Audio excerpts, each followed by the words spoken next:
Hi family, thanks for watching and welcome back. So you may have noticed we took the month of August off, but we're back and I thought I'd give a tour slash kind of update of the Bees Meads. I don't know if I should be calling it a farm at this point now. I mean, we started off as an apiary. It's been a while since we just kind of walked through everything and shared how everything's been going. So I figured I'd start with that.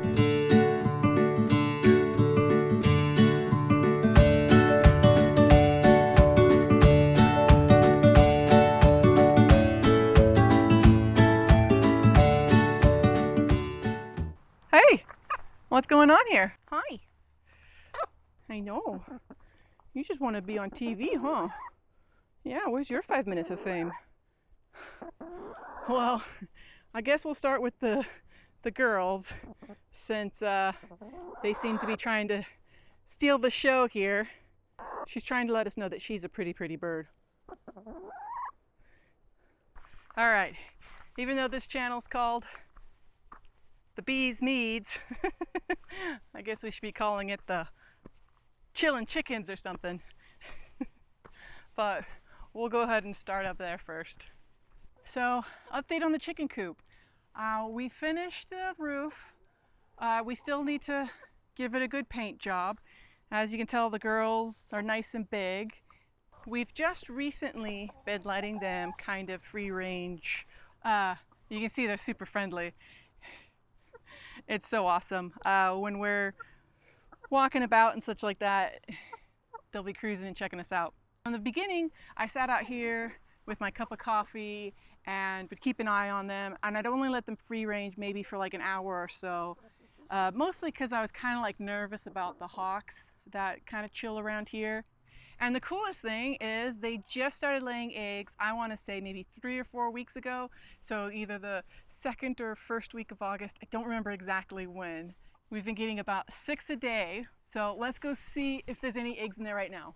Now usually we're checking for eggs like first thing in the morning, and then we'll check it again in the afternoon, just because we've been having some issues with the eggs recently. See here, we got, oh, look at that, 4 eggs. Oh, no, 5 eggs. We've got 5 eggs in there. Oh, cool. Huh, I'm surprised the 6th one hasn't laid her egg already. It's about noon. Hey, hang on. What's that in there? What's going on over here? What is this? This is an egg. What is it doing right here? Huh. Well, that's a little concerning. What's going on? The first couple weeks that we were collecting eggs, we kept seeing these kind of malnutrition, lack of calcium, I think is what it is. The eggshell is super soft, and one of the chickies was laying a ridiculously soft egg, almost with no shell whatsoever. So I don't know what was going on with this one egg. It was just out by itself in the front entrance. The rest of these eggs look fine. Even the texture is kind of different on this one. So we'll see. The last thing you want is an egg eater, obviously. It's a really hard trait to combat. We had a little oyster shell kind of dispenser for them to eat at, but we went ahead and switched the food, and the food itself has oysters in it. So between the food and the little dispenser thing, they should be getting enough, I think it's like calcium or something, I can't remember exactly. We're already letting the girls run around so that they don't get bored and peck at the eggs. We already collect them about usually twice a day, today being the exception. You know what it might have been? It might have been a case where she was foraging, maybe she got stuck in the dog pen or something and couldn't get back in time maybe? And so she laid the egg right there in the entrance? I don't know. If you know what's going on and can leave a message in the comments below. I'm kind of flummoxed at this point. Anyways, I know the girls kind of wanted to steal the show there, but let's get back to the main stars of the channel, the bees.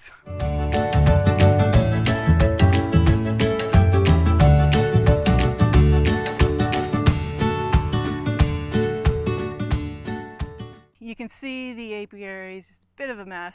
I haven't really quite finished cleaning up all of the summer super boxes, and we haven't really quite yet switched into our autumn setup. Back in July, it was like 104 degrees Fahrenheit, about 40 degrees Celsius every day for like 3 weeks solid, which is uncommon for this area. We noticed a lot of things were suffering because of the heat. There's still a little bit of bloom, so if we're lucky, this season will stay kind of mid-temperature and we'll get like a second spring. Who knows, maybe we'll even get more honey. When I went back in there a couple weeks ago, there were more wonky frames that were kind of filled out in a checkerboard pattern. So I pulled those out and harvested them, and we got like another 2 gallons of honey. I think that brings our total to about 3 or 4 gallons this season. In fact, this is pretty cool, but so this was harvested in June, and you can see it's like a little bit of a lighter color. And then this one was only harvested 2 months later, and the difference is just phenomenal.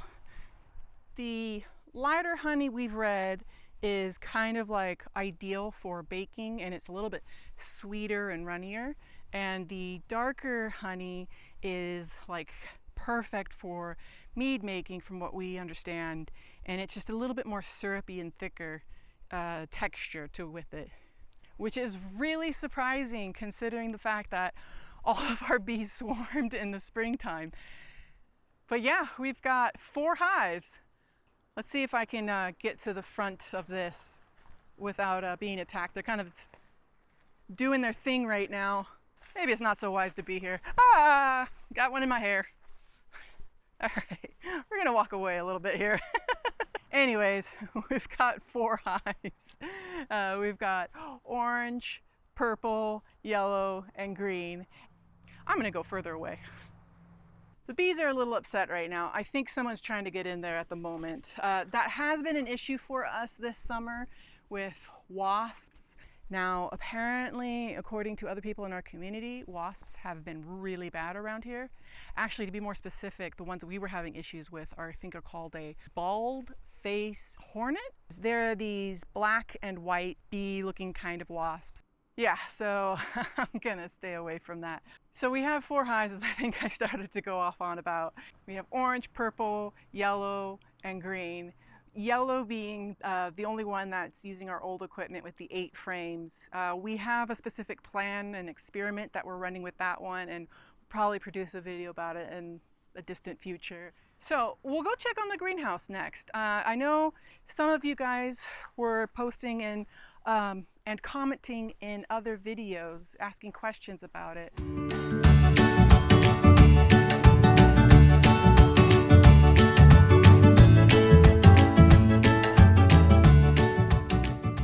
Right now it's virtually empty inside. It's just too hot. We have a shade cloth on there to try to help with the heat, and we have a fan going and everything. I do worry that the fan kind of deters the bees from going in there. Either the fan does or the heat does. I've been running this experiment with my melon plant. I've got one inside the greenhouse and one over there in the garden. And so far, only the one in the garden has managed to produce a fruit. The lemon plant is pretty much the only thing that lives in there on a permanent basis because it's too heavy and big to get up over the lip of the greenhouse. I have this cool little workbench that I have set up over here. So this workbench I have set up here is just like one of these garage sale finds that I painted to try to help combat the seasons. You know, just threw a couple rocks underneath it, got it to balance enough, and it's been pretty stellar. For right now, we're just kind of doing all of our seed starts outside. Although I should mention, we went out of town this weekend and had some people watching our garden for us, and we think that they might have left the garden gate open, and as a result, the deer got into here. Yesterday, the deer got in here and just kind of took out almost everything. I don't think they did a whole lot of damage other than my poor little potato plant right here. It's hard enough right now to get potato starts. So that's about the only thing I'm heartbroken about. It's ironic because we started this deer fence that's going on behind me this spring, and the only reason we kind of stopped with finishing it up, and I had planned to make a video about it, but you know, it got too warm and the ground got too hard. You can build the fanciest fences you want, but if you leave the gate open, I guess that doesn't really make a difference. This morning I made the mistake of opening their coop before opening the garden gate to let them in, and I had to run to get here before they did to open it up so that they didn't get mad at me. July was ridiculously hot. Anytime anything flowered, it would just shrivel up and die, which is usually a pollination issue, but we've got so many bees that definitely wasn't the issue. So you can see my one butternut right there. If I can get seeds from those, it won't feel like a complete failure, but it just seems like we were finally getting our garden to rebound. In fact, when I was planning this video, I was going to talk about how awesome it is that everything's starting to come back and we should have a good couple more months of harvest. Who knows? We'll play that one by ear.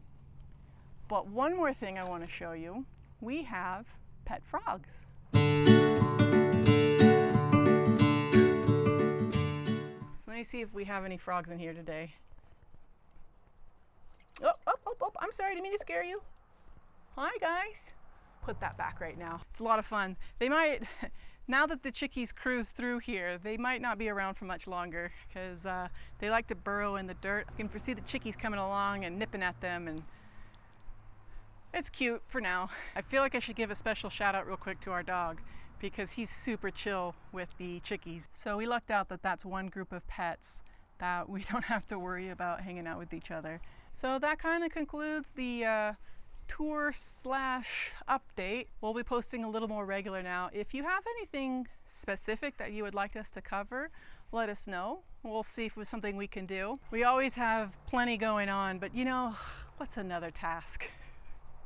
Anyways, I'm starting to get pretty hot in here. Might faint. I'm just kidding, I'm not that bad. But it is getting nice and toasty, so I'm gonna head in. Thank you for watching, and please like and subscribe.